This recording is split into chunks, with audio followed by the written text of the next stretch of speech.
Good morning, ladies and gentlemen. Welcome to National and International Academic Conference, Empowering Innovation and Sustainability in the Next Normal. 尊敬的各位领导、各位嘉宾、女士们、先生们，大家上午好！很高兴非常欢迎参加本次国际研讨会。本次研讨会主题为在下一个常态下的赋能创新和可持续性。First of all, it is my pleasure to be your MC for today's conference. I'm Mba Siam, MBA faculty member of Siam University. 首先，我很高兴成为今天会议主持人。我是吉达帕乔拉坦纳达纳蓬朱印利，暹罗大学国际外事处副处长、国际学院副院长。For today's conference, all participants please change your virtual background to the conference background that we already sent to you. 首先，请允许我再次要求各位把背景换成此次会议主题背景。On behalf of the organizer, we wish to extend our warm welcome and thank you to all our guests of honor and speakers for joining us today for this conference. 我们仅代表主办方热烈欢迎并感谢所有嘉宾和演讲者参加今天的会议。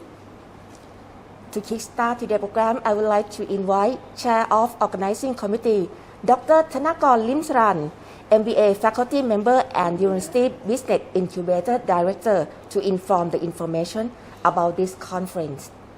为了启动今天的国际学术会议，下面有请我们组委会主席、暹罗大学研究生院负责人、大学企业孵化中心主任塔纳贡林萨朗博士为我们介绍有关本次会议的信息。有请塔纳贡博士。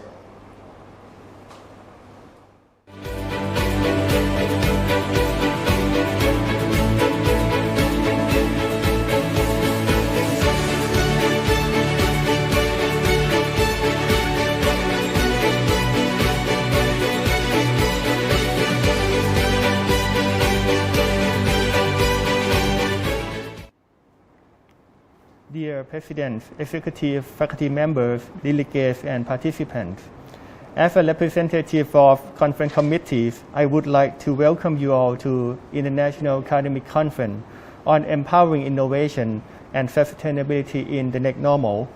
In this conference, with a good cooperation and from co-hosting institutions, we have like 291 registered participants from 13 institutions in many countries.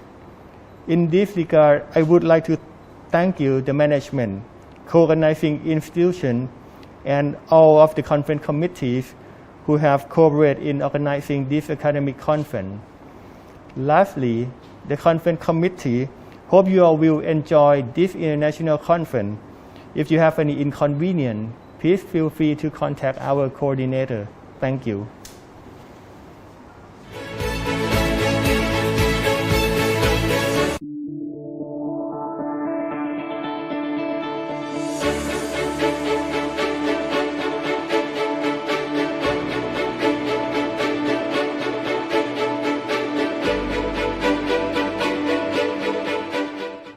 Thank you, Dr. Thanakon. 非常感谢塔纳贡博士。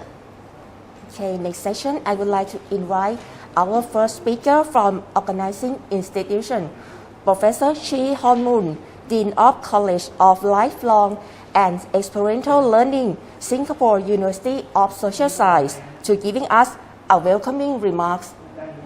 接下来有请来自主办机构的发言者，新加坡社会科学大学终身与体验式学习学院院长车洪木教授为我们致辞。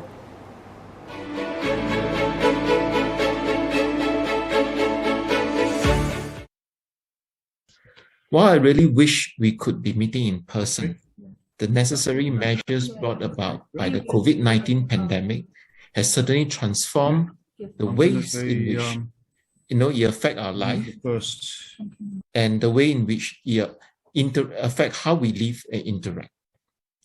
As you know, after almost 2 years of Zoom meetings and interaction virtually, the pandemic and with increasingly larger proportion of the world's population getting vaccinated, it seems that there is some hope that we might just about see some light at the end of the tunnel, that things might finally settle into some form of normal for us to get back on with life.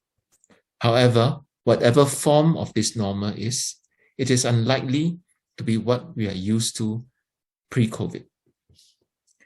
Face-to-face interactions, in my mind, will remain important, particularly in settings that such interactions are crucial to the effectiveness and purpose of that interaction, such as in counseling sessions, such as in mentoring sessions. However, by being forced to interact virtually, we have now become more aware of the possibilities that virtual interaction provide. We have also built up the capacity to interact virtually and have certainly innovated in terms of how to conduct such interactions effectively. We have shown that we can replicate and in some important instances, enhance the efficiency of how we conduct our lives in the virtual environment, both socially and for learning purposes.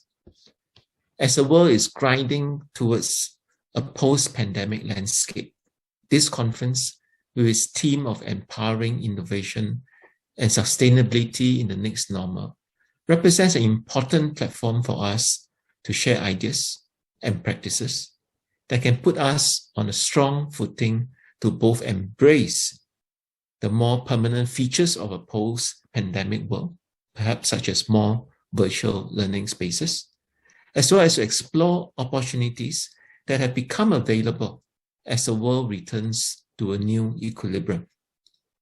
The theme also speaks to the ethos of the Singapore University of Social Sciences, as both innovation and sustainability are in fact central aspects of the university's approach in how we prepare our students. Through your active participation in this conference, it is our hope that we would be able to support and disseminate academic works that can be beneficial to society, that such an exchange of ideas and practices would enable each of us to learn and to deepen our understanding of knowledge and practices. Perhaps more importantly, to translate these learnings into practicable ways on the ground that can make a real difference.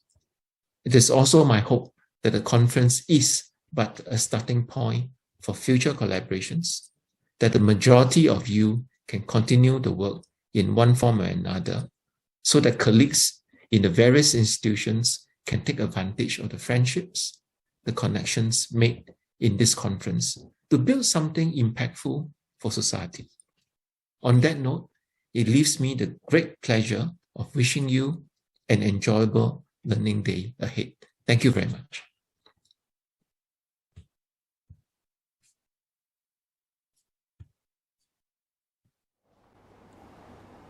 Thank you, Professor Choi Hon-moon, for welcoming remarks. 非常感谢车洪木教授为我们带来的欢迎致辞。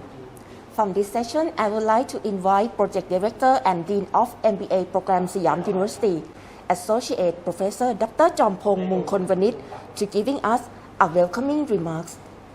接下来，我们邀请本次国际学术研讨会会议项目主任、暹罗大学副校长、研究生院院长、副教授宗鹏蒙空万尼博士发言。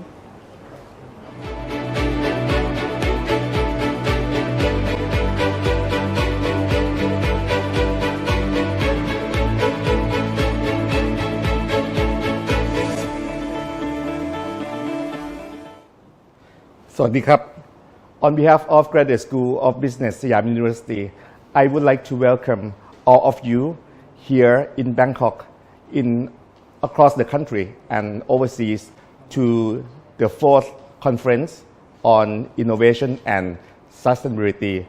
Time flies. This is our 4th conference with the objective of the exchange of knowledge, ideas, papers, research to enhance the sustainability through innovation in different regards.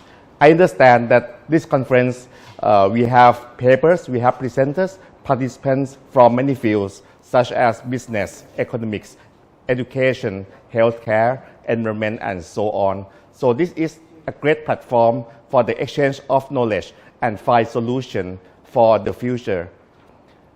We cannot deny that this is one of the most challenging times in the history of mankind, in which we are facing the pandemics with the rise of digital technology and also the connectivity.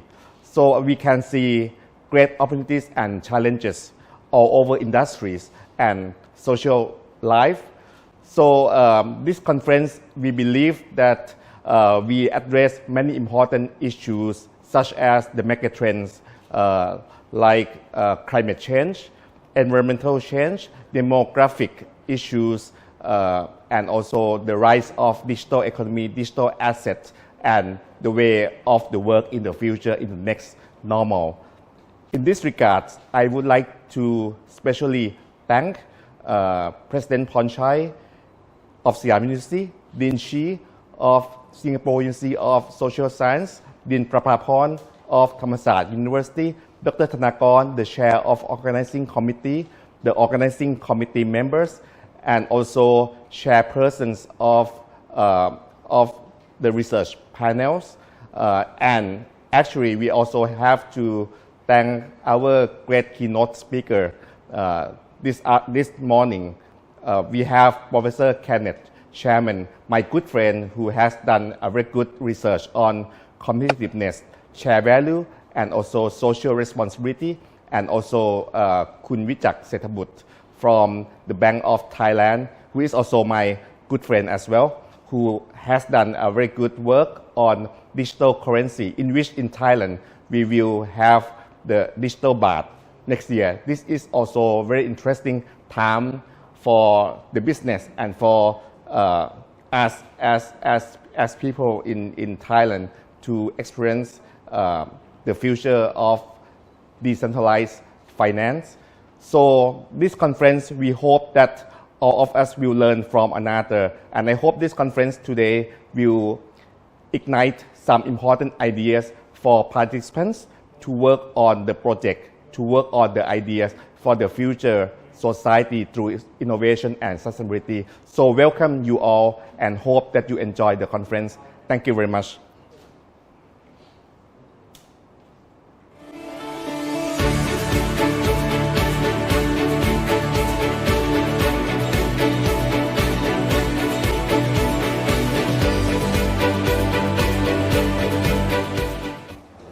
Thank you, Associate Professor Dr. John Pong, for welcoming remarks. 非常感谢副教授宗蓬蒙空瓦尼博士为我们带来的欢迎致辞。Next, may I also invite Assistant Professor Dr. Prapaporn Tiwayanon Mongkonwanit, Dean School of Global Studies, Thammasat University, for welcoming remarks. 接下来，很荣幸邀请助理教授帕帕蓬蒂亚诺蒙空瓦尼博士，泰国国立法政大学全球研究学院院长发言。Dr. Pornchai Mongkonwanit, President of Siam University, distinguished representatives of universities across the region, partnering organizations, ladies and gentlemen. I also wish to extend a warm welcome to the Conference on Innovation and Management for Sustainability. Innovation has been increasingly perceived as the answer to a rising number of social challenges, whether they are youth issues, growing inequality, environmental damages, or even evolving demographics. The School of Global Studies at Thammasat University recognizes the pivotal role of innovation and management in promoting sustainability. The school has launched its first year of a doctoral study in social innovation and sustainability, hoping that we can be part of the answer in extending a meaningful platform and body of knowledge in the field.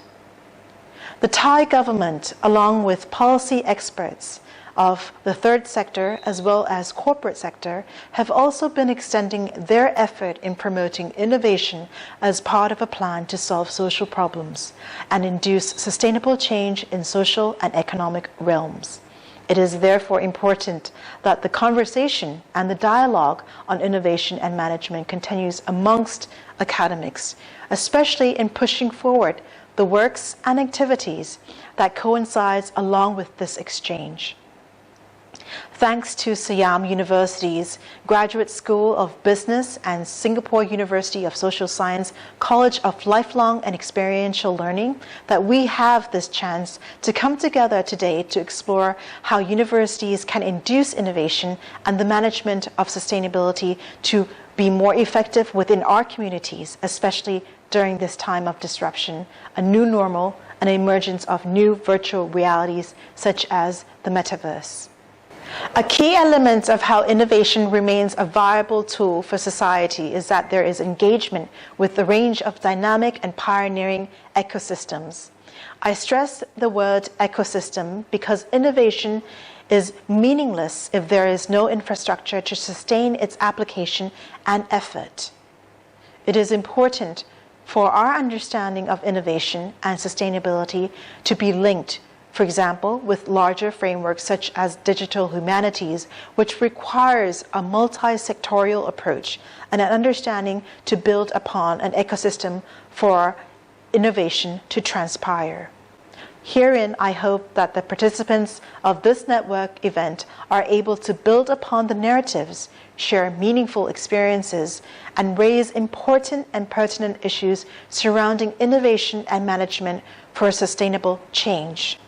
I hope that your experience in the next few days leads to more discoveries and application. Lastly, I look forward to hearing from the participants and panelists how we can work together and make innovation and management for sustainability a frontier and a common platform for meaningful change. Again, welcome and thank you all for joining us.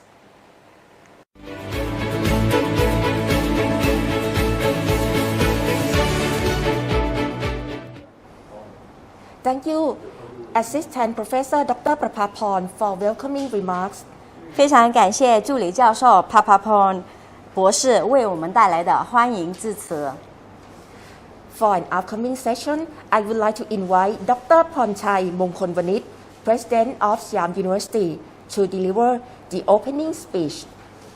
对于即将到来的会议，现在邀请暹罗大学校长 Ponchai Mongkonvanit 博士为我们做开幕致辞。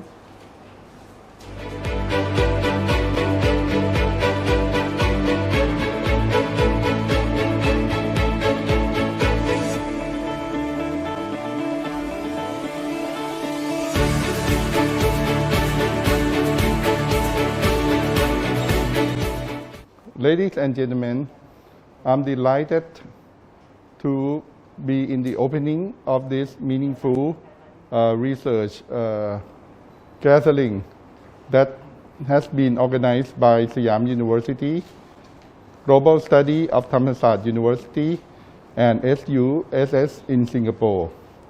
I think that this is a very important gathering because, according to my knowledge, the good knowledge, the good research and innovation have to start with the good question and followed by the good methodology and systematic thinking. And thirdly, which is very important, is the external validation. And I think that in order to get these three main components, we cannot do it alone. We cannot do it. We can do it within an institution, but it is better to do it with our alliance. And today, we have the good alliance with one of the major local universities and one of the university in Singapore that is also very well recognized. So I'm delighted that all of you attending this meaningful gathering. And I wish this conference will provide a platform to change the idea between researcher and practitioner. And I think that nowadays, as you know, the technology has changed quite a lot. There are many kinds of disruption. So I think that we also have to get together and exchange our idea and update our idea, especially during this new normal, during and probably after COVID-19. So what I like to say is that the innovation is quite important. It is something that beyond the research. The question is that how can we make the new idea? How can we make the research to have the full benefit to the society and to the people? That we have to extend it from the research question to the innovation. And I think that we also think that this meeting will provide venue and platform to work together. And I wish we will have a lot of good outcome from this gathering. And I wish that this gathering will have all the success. And to our students, to our faculty staff, and to the people who attend this gathering. Therefore, I'm delighted to declare this international conference, and I wish every success. Thank you very much. "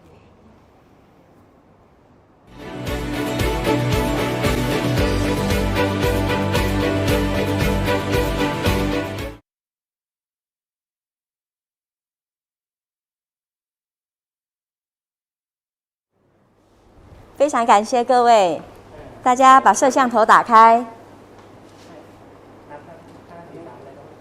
5、4、3、2、1，茄子。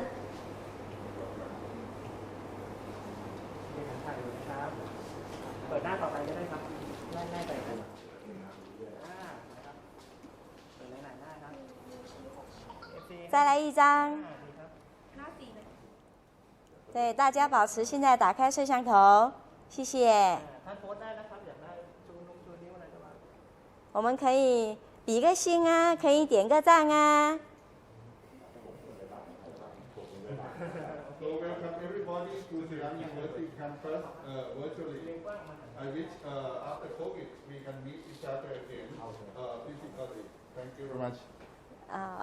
非常感谢我们的校长，然后呢，同时也欢迎各位同学，疫情好一点啦，然后呢，来到我们暹罗大学，欢迎各位，希望我们在暹罗校园跟大家见面。So welcome to Siam University campus virtually. I wish that after the COVID-19, we will have a chance to welcome each of you to our campus physically. Thank you very much and enjoy your conference. 校长邀请各位，有机会一定要到我们暹罗大学，来到我们的校园。我们在这里欢迎大家，期待大家的到来。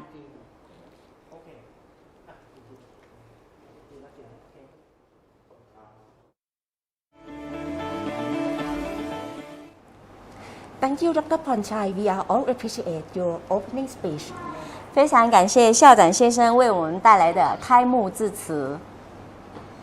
สำหรับในวันนี้นะคะผู้ที่เข้าร่วมการประชุมวิชาการขอคำแนะนำนะคะให้ท่านผู้เข้าร่วมประชุมเนี่ยเตรียมเอกสารนะคะการนำเสนอการประชุมวิชาการนี้นะคะแล้วก็ให้เวลาในการพูดเนี่ยทั้งหมดประมาณ7นาทีนะคะและเหลือเวลาอีกประมาณ3นาทีให้ผู้เข้าร่วมประชุมเนี่ยได้ให้โอกาสท่านอาจารย์ได้มีการซักถามเพิ่มเติมนะคะ所以就是接下来就是在我们等待两位嘉宾的他们发表主题演讲之前呢，想通知各位参会者，就是你们到时候呢，就是在11点，泰国时间11点，中国时间12点，同学们就是要进入各自的那个会议室，所以你们一定要仔细的看好那一个行程表，大家的名字在哪一个会议室，然后呢，根据 Zoom ID 跟密码进入。之后呢，就是同学们需要就是把你们的名字改成你们的就是编号，比如说 A015，然后就 Mr 就是接着你们的名字进去。然后呢，大家的 PPT 呢应该是全英文的，讲的话可以是中文，然后呢，最好的话就是在保持7分钟以内把你们的文章讲完。之后留3分钟呢给评审提问问题。今天我们的评审呢有来自就是我们中国的、台湾的、在香港的，还有我们泰国的各位教授跟副教授，也非常感谢各位评委来参加这一次会议。For today's conference, there are many papers. For this conference, how many papers for today? 291. Oh, very much. For the each topic, so very interesting. Yes. 所以今天呢，我们总共是有291篇文章，非常多，非常多，而且那个文章的题目呢，就是也非常丰富多彩所以大家可以就是在准备自己的演讲之前呢，或者是讲完之后呢，也可以听听其他的参与者，然后。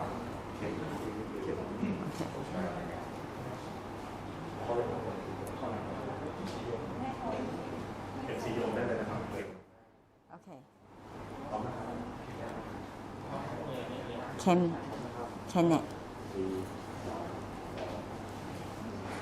On the special occasion, we have honored guests who would now to deliver us the keynote speech on the topic competitiveness in the next normal.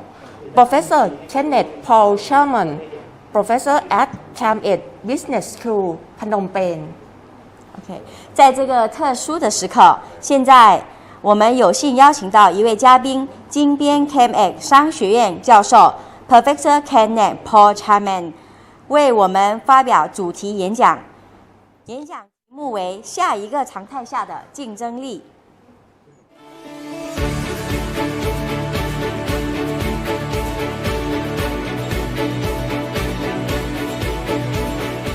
Okay, hello, thank you. Good morning, everyone. And can you all hear me? Yes, we can hear you. Yes, you can. Okay, great. Thank you so much. Thank you to everybody. And it's a great pleasure for me to be here. And thanks to Professor John Pong for inviting me to here, and Professor Lim Saron for sorting everything out with me. I'll be 20 minutes or so, and I'll be able to talk to you. Let me share my screen. And okay, can I share my screen? Is that okay? Oh, I can't share my screen. So I have overheads to show you, but I'm unable to share my screen at the moment. Okay. If you can allow me, then I'll be very happy to share my overheads. Okay.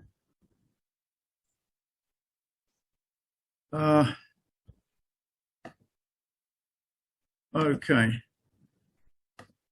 Can you see the overheads on the screen?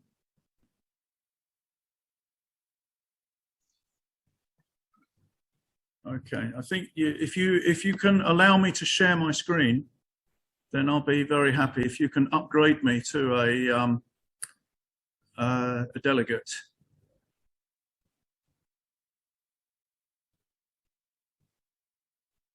Okay, all right.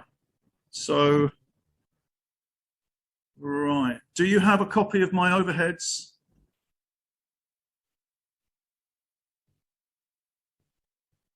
Now I can share. Okay, that's great. Thanks a lot. Okay.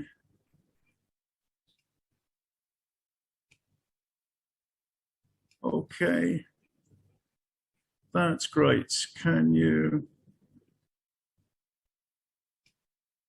Okay, can you see the overheads can you see my overheads on the screen? Yeah. Yeah.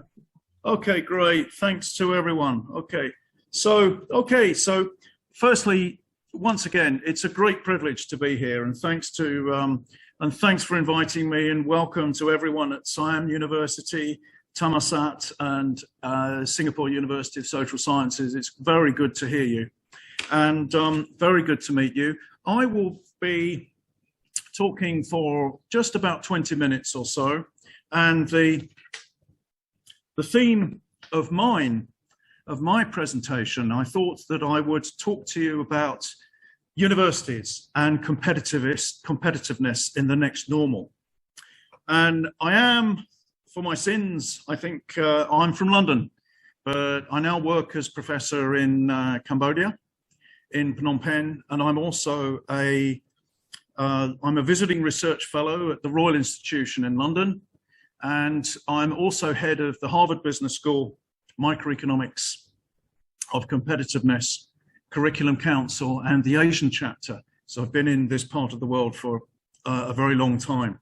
So I wanted to talk to you about subjects which are close to my heart, which is the future of competitiveness, the next normal, whatever it's going to be, and in particular, the roles of universities. Okay. And I wanted to talk to you in particular about some observations which are based on how universities' role is changing, what stays the same, what is changing, how universities measure their contribution to competitiveness. Okay.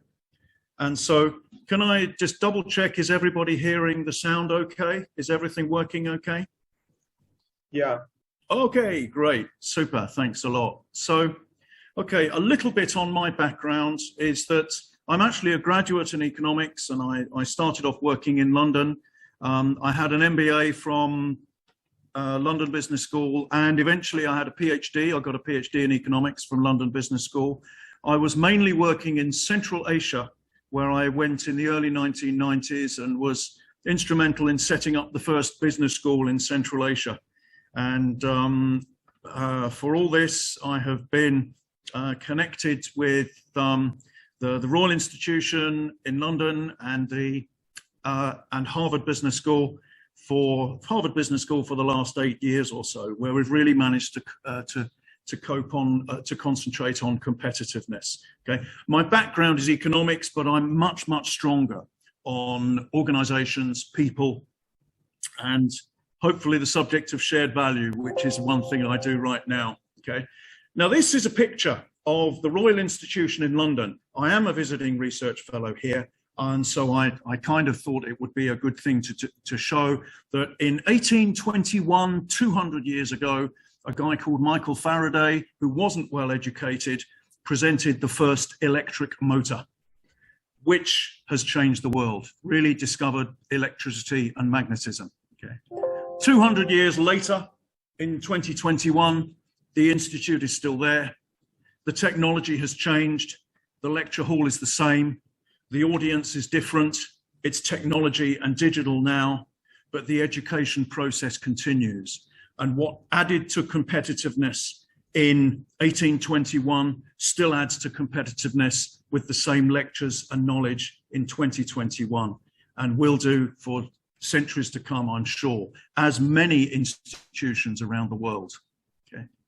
And so looking at universities and competitiveness on that basis, what has been in the past, what is the present, and what is the future, I just thought I would put some of the issues which are affecting universities and competitiveness.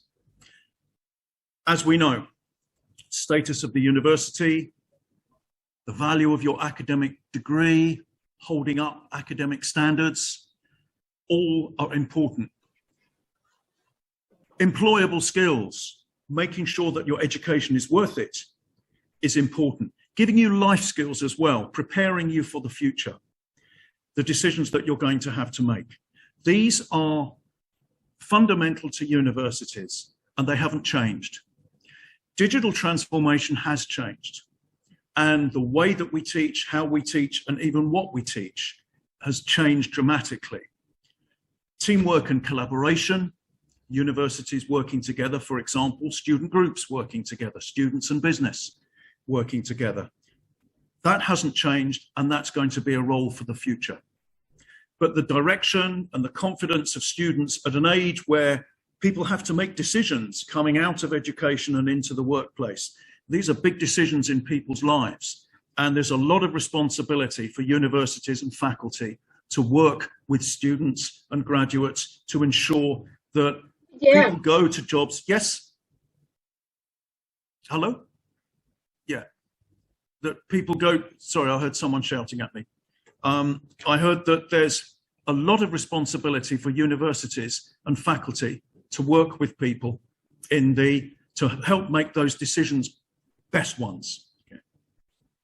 Now, there isn't any competitive country in the world which does not score well in education. Every country which is considered competitive has a good education system. And the education feeds into each component of competitiveness. It's the institutional frameworks, the laws, the regulations which we work under, the labor markets, goods markets, financial markets, of course, business innovation, what we're talking about today, infrastructure. You can't build roads and railways without education. And education skills matter for themselves. We want to be educated. We want to learn. Okay? We want to learn all the things. For me, I want to learn all the things I didn't learn at school. And I'm like many, many other people. Okay? And the competitiveness, microeconomics of competitiveness, we call it, education provides a pillar for them all. Okay? And looking at universities, okay, just as quickly to go through the way that universities are ranked currently, that I looked at the criteria which are used to rank universities and came up with this, that universities are ranked according to the quality of their teaching. Okay? The environment, the academic learning, the access to sources of knowledge. Okay? More widely, the motivation of students, engaging with students, actually making students, giving them the confidence to want to learn, a variety of different teaching materials. The quality of their research, okay, the quality of knowledge that universities add to the wider world, the world of knowledge, the body of knowledge that we all have. Okay. The quality of their network skills, their employability, their links with businesses, and their international outlook. That's how ranking systems rank universities. And that's a good framework. But I wanted to add a few things to that to show how universities are having to evolve and having to perhaps change. And I look also at the Pisa rankings, the education rankings of, this is going back to schools mainly, but it really focuses on the whole of the country's education system. And you notice that many of the countries which have got top performing education systems are actually countries which are quite small. Okay? You don't have to have natural resources to have a good education system. And the top countries, as you'll see on the list, many are very small countries with no natural resource base. So education systems are what you create yourselves. They're what you build yourselves, and it's the people in the country and those who are involved in education who build that system. And that's not going to change either. It's the links with businesses, the links with governments and institutions, and the links between groups and people which really make the education system the best in the world. Okay? And looking at the 2018 rankings of PISA, then some of the most disadvantages, even the not so well educated people in many countries in this region, in Asia, are actually doing an awful lot better than some in the Western world, in the European countries. So it is amazing how education changes and the quality of the education, and especially in this part of the world, it's such an important part of competitiveness. Okay.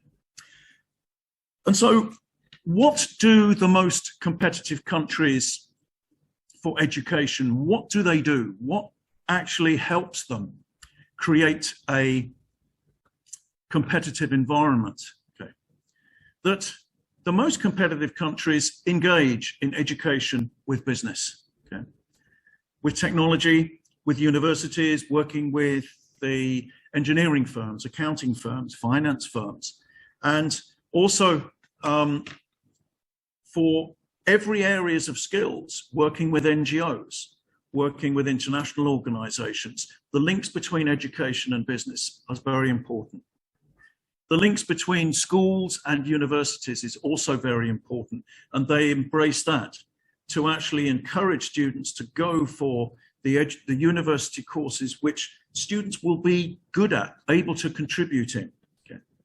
They adapt their programs to the needs of the market, and the universities which do well, I think, are those that which focus less on their own status, perhaps, and more on adding value to the communities that they serve, because that is what counts in the end. And they focus on teaching and research, but they marry the two. It's not that you have research totally separate and teaching totally separate. They are together because they are part of the education process. And so from a student's point of view, you have to make decisions. Okay, what skills will I use? What will I learn? How will I learn? Will I get a job? Will I pay my investment back? Is it worth knowing about abstract concepts, or is it about knowing practical skills that I think I can learn in my life? Okay. Will I join a network? Okay. Will there be people around after the university, like the alumni, to actually support me? Will it give me contacts? Okay. And I look at perhaps a little bit of a view of education in the past. And this is a picture of my old university, the University of Nottingham in middle of England, the old building up in the snow there. And it's also a picture of the same university in 2021, and the old buildings are still there. And many, many universities are like this, that they have evolved from being universities of the past, when education was perhaps more for less people, perhaps even for the privileged few, where status was strong, where it was important to really learn what was in the courses, and jobs would be available afterwards. Okay, those days have changed, and universities have evolved with that. Okay, and the universities of the present, the fundamentals, I think, still remain. You have a new generation of students each year, and as well as being educated, students need to be motivated and, more importantly, guided into the areas, the options which are open for them. Okay, and I think we'll need hubs of knowledge and networks, and the role of universities in that area is going to be even more important as time goes on. Okay. And I think that I hear comments sometimes, I must admit, I've heard people say, well, you know, the universities for competitiveness, well, we can get everything online now. Don't need them. We can do MOOCs, they're cheaper. You know, why bother with lectures? And I just need the degree. I need the piece of paper. Okay. But on the other hand, you hear comments like this on the other side. Students saying, you know, I really respect my teacher. I really felt I learned something. I really appreciate the work my professor put in for me. I'll never forget that my professor was also my mentor. Okay, it's really affected people's lives. And one comment I got from a student I encouraged many times to read one of the case studies. She said, you know, after all that time, I read this case study and it just opened my eyes to knowledge. Okay, and the role of doing that is something that every generation does. And I think that that's one area which should not be underestimated, where universities add to the competitiveness, because it's a future generation. Okay.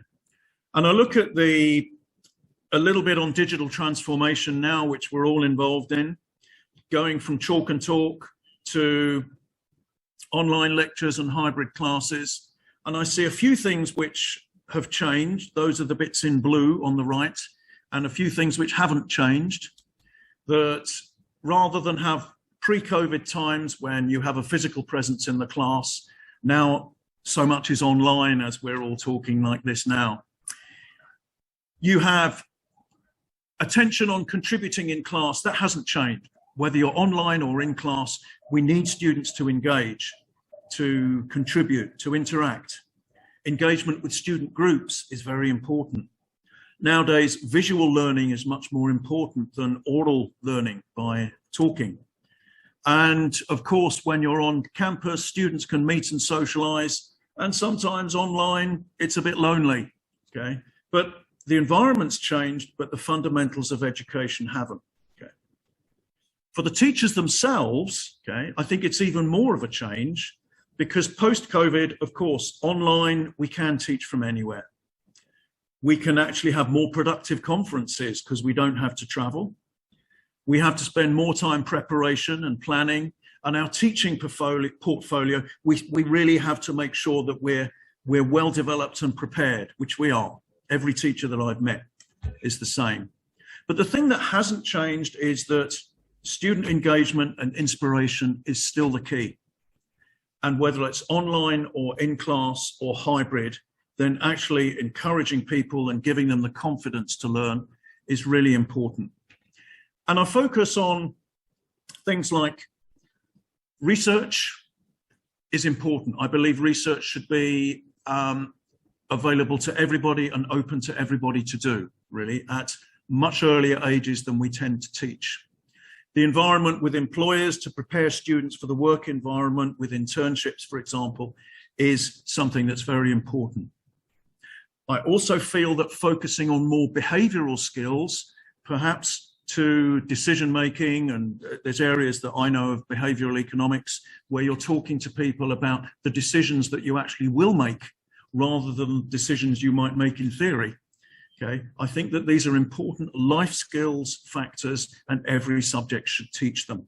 Okay, I think functional skills will be very important. In business schools where I tend to be involved, I think that for everyone to have a basis in accounting and law is important. Okay, electives need to consolidate the work that's done in core courses, not just be some add-on with no connection.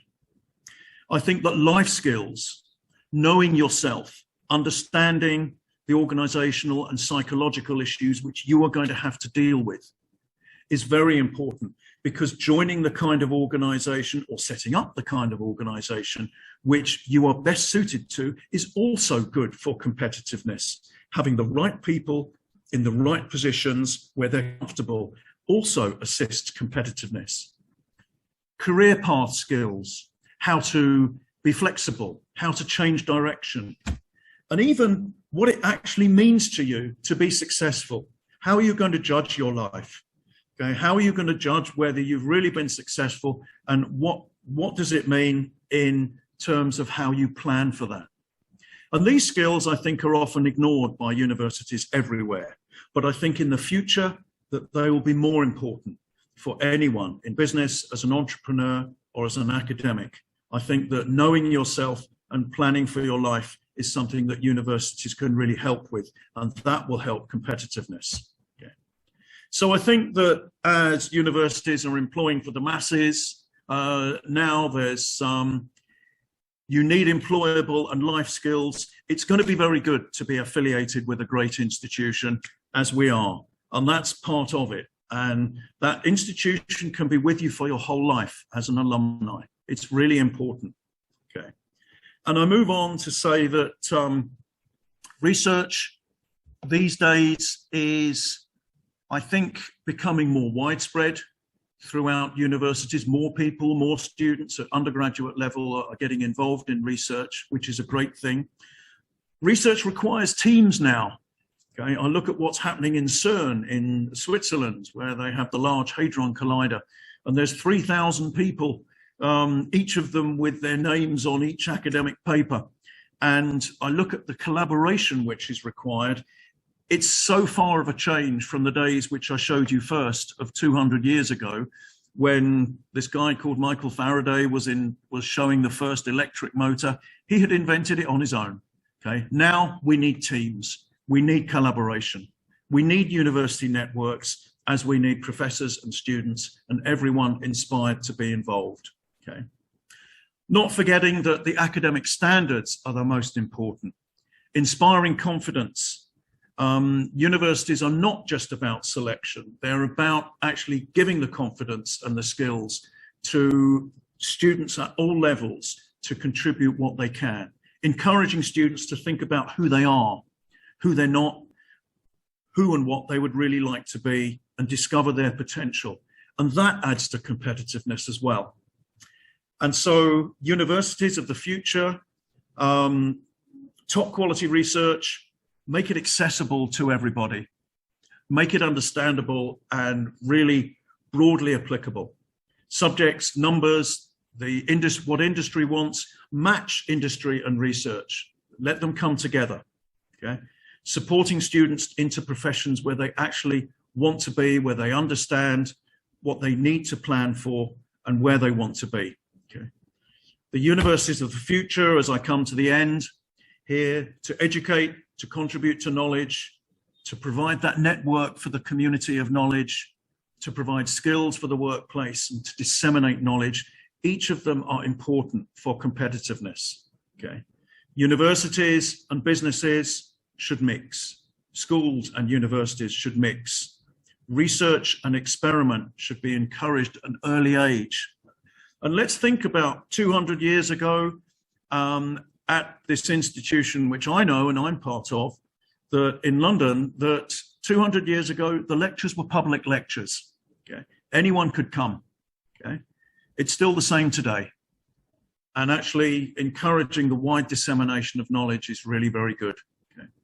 The role of universities is expanding, a growing number of students worldwide, market needs are changing, and universities are core to that, and they're core to competitiveness.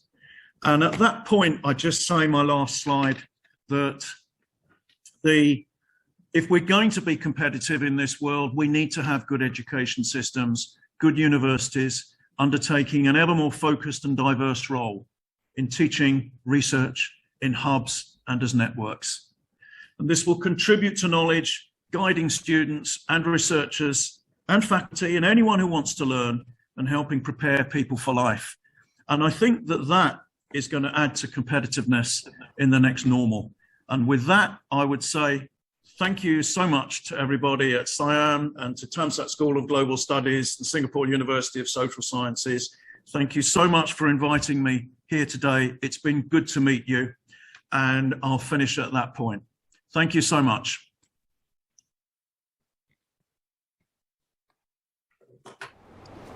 Thank you, Professor Kenneth Paul Sharman, for your contribution and share with us for competitiveness in the next normal.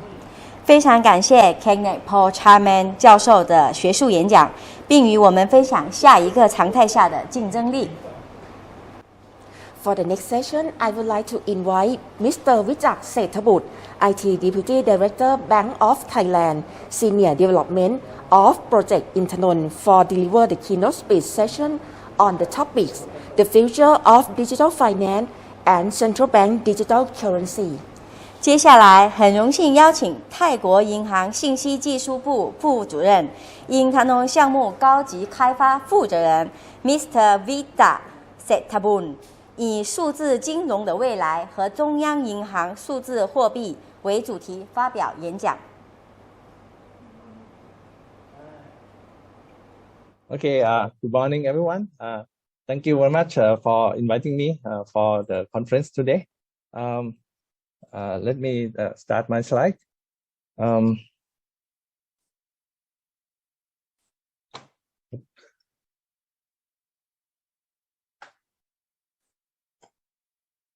Okay, everyone can see my slide? Yes. Okay. Okay, so just a basic disclaimer for this. This presentation is my personal opinion. Have nothing to do with the Bank of Thailand. Today I'm going to be talking about the digital transformation of money. Okay, so there are various topics that we have to cover. Okay, so I'll get started. Okay, so we remember, not remember, we take you back in time to see how we spend money. Okay, the first way that we spend money is we use what we call the barter system, right? We hunt for the meat, and then we want to get the rice, so we have to find rice grower to exchange the meat and the rice, which going to have a lot of problem. How do we allocate between them? How many meat pieces equal to a rice? So we use something like shells to represent the value and use it as the medium of exchange in the beginning, and then we found that we can use metal instead to make it more secure, more reliable, and we develop the metal coin, and the first coin that it's kind of invented is called a Lilia coin in Turkey right now. So when we have the token of value, then we our life got easier. But metal or metal coin is heavy when we want to make a large transaction. Is inconvenient. So people thinking maybe we can print it on a piece of paper that we can make sure that it's authentic and all that stuff. So that's become the invention of banknotes, that we print the paper and we have asset that kind of back the value of that paper. Then the computer came along, and we have the electronic kind of way of keeping tracks. So we have a credit card, we have a mobile banking and all that. And in 2008, we got the Bitcoin, which is the cash peer-to-peer cash system that you can transfer your Bitcoin to your friend without the intermediary, for example, the bank. Okay. So on that context, there are what we call the public and private money.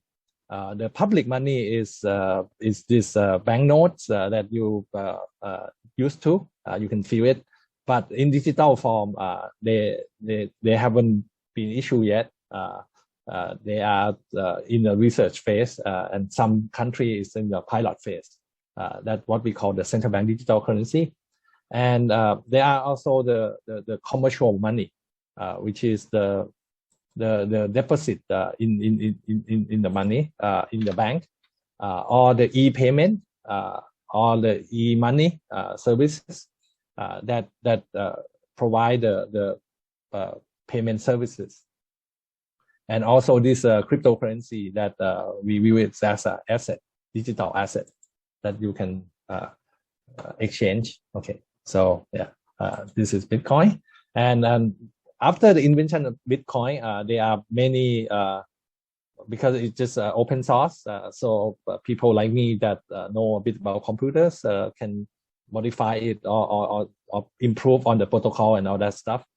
So there are many coins that come after Bitcoin, but all these coins kind of lack the property of money. Which is one is medium of exchange, the second one is unit of account, and the third one is a store value, because it's more of the investment vehicle. The value fluctuates a lot for this kind of coin. So in Thailand, we view all this cryptocurrency not as money but as a digital asset. Okay.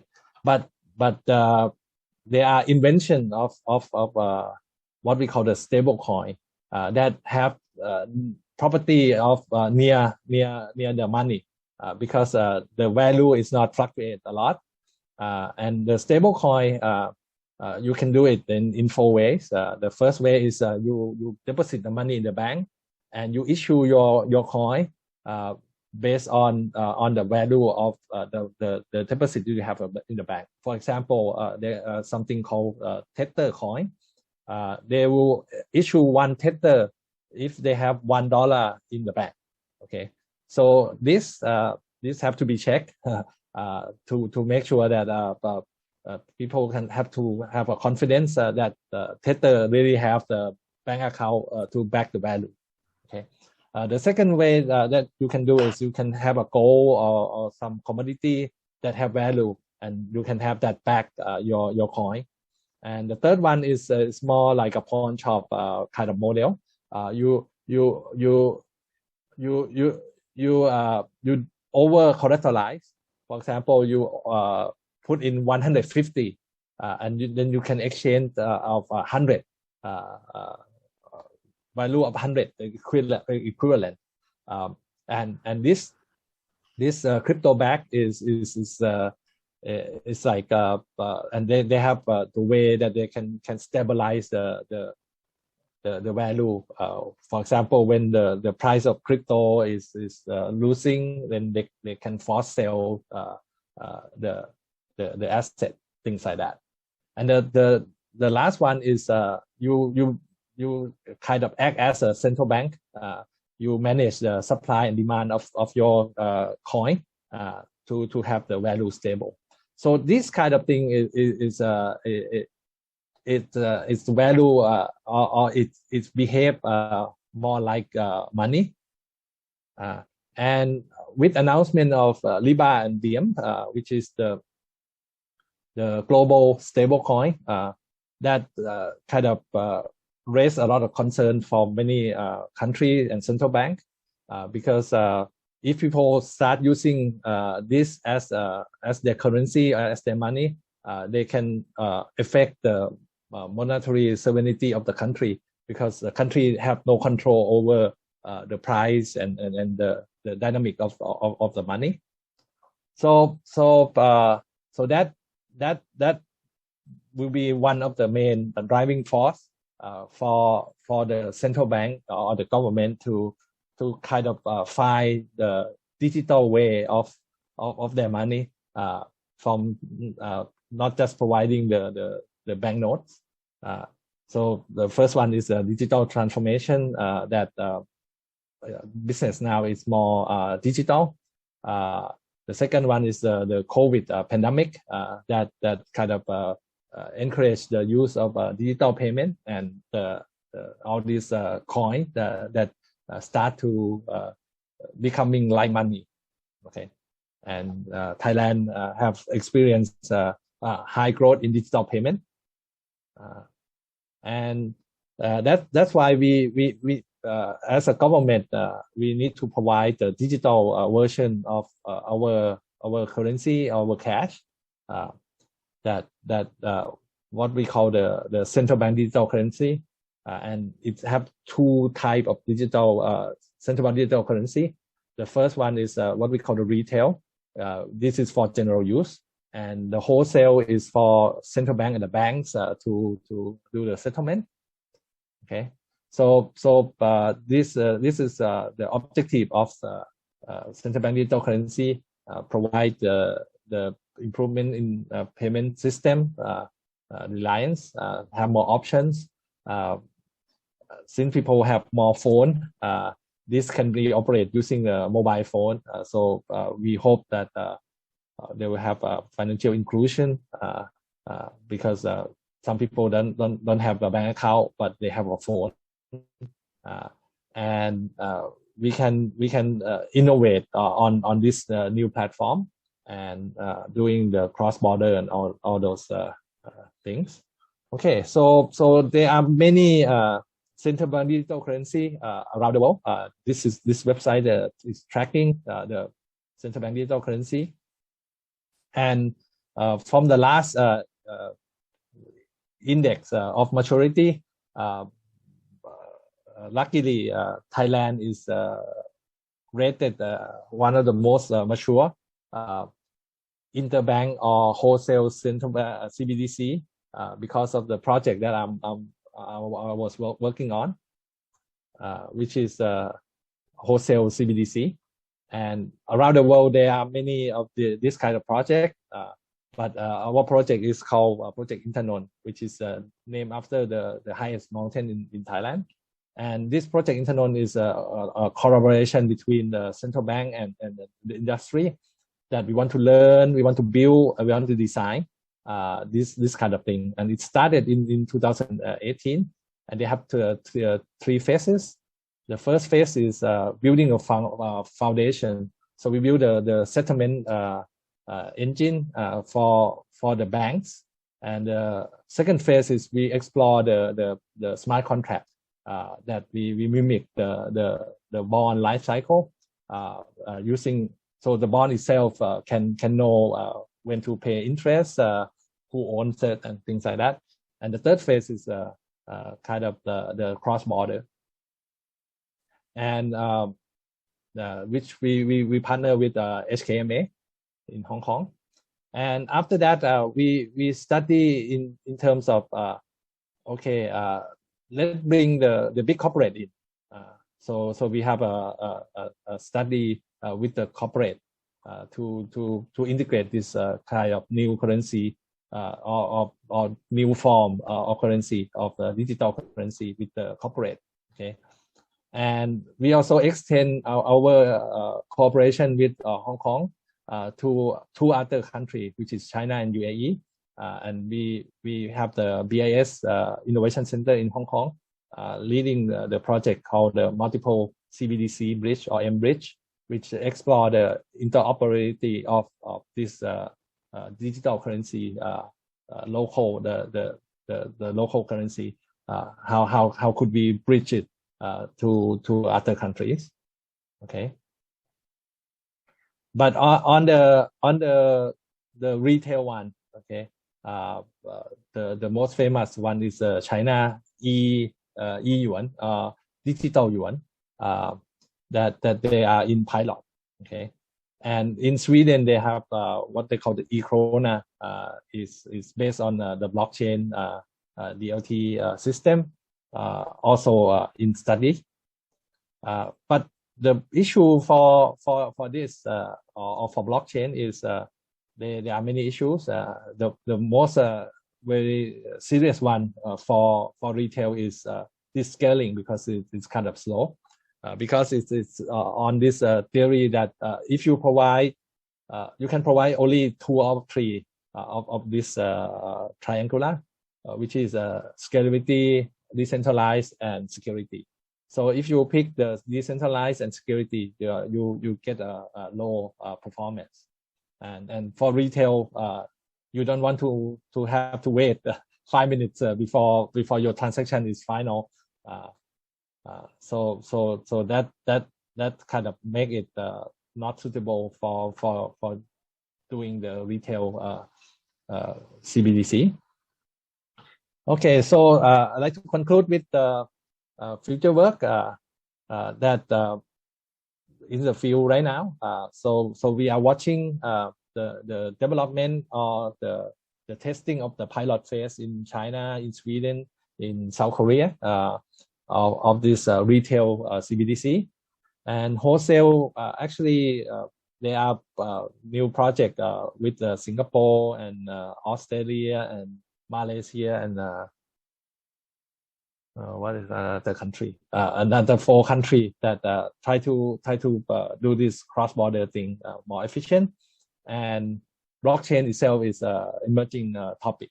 So we believe that blockchain, or maybe hybrid of blockchain and other kind of system, could potentially bring more efficiency to the financial system.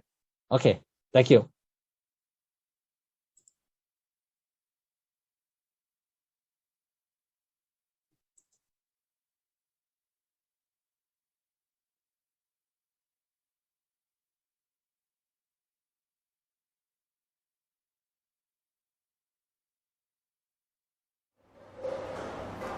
Thank you, Mr. Vijak, for the topic. the future of digital finance and central bank digital currency. 感谢 V 仔先生对数字金融的未来和中央银行数字货币的演讲。So now we are going to take a break and we'll be right back for online session. I would like to invite the participants move to the online parallel session. For parallel session A, start from 11 to 12. Online parallel session B, start from 13 to 15. And the last one, parallel session C, from the 15 to 15 and 17 to 30. Thank you. 我仅代表主办方感谢各位嘉宾和发言者的参与，谢谢你们。然后接下来呢，请各位评审与参与者进入在线平行会议。在线平行会议 A 是从泰国时间11点到12点，在线平行会议 B 从泰国时间下午1点到下午3点，然后在线平行会议 C 是下午3点15到5点30。当然，各位同学可以就是从一大早就是进入会议平行会议，然后呢就可以听一听其他参与者的演讲。谢谢。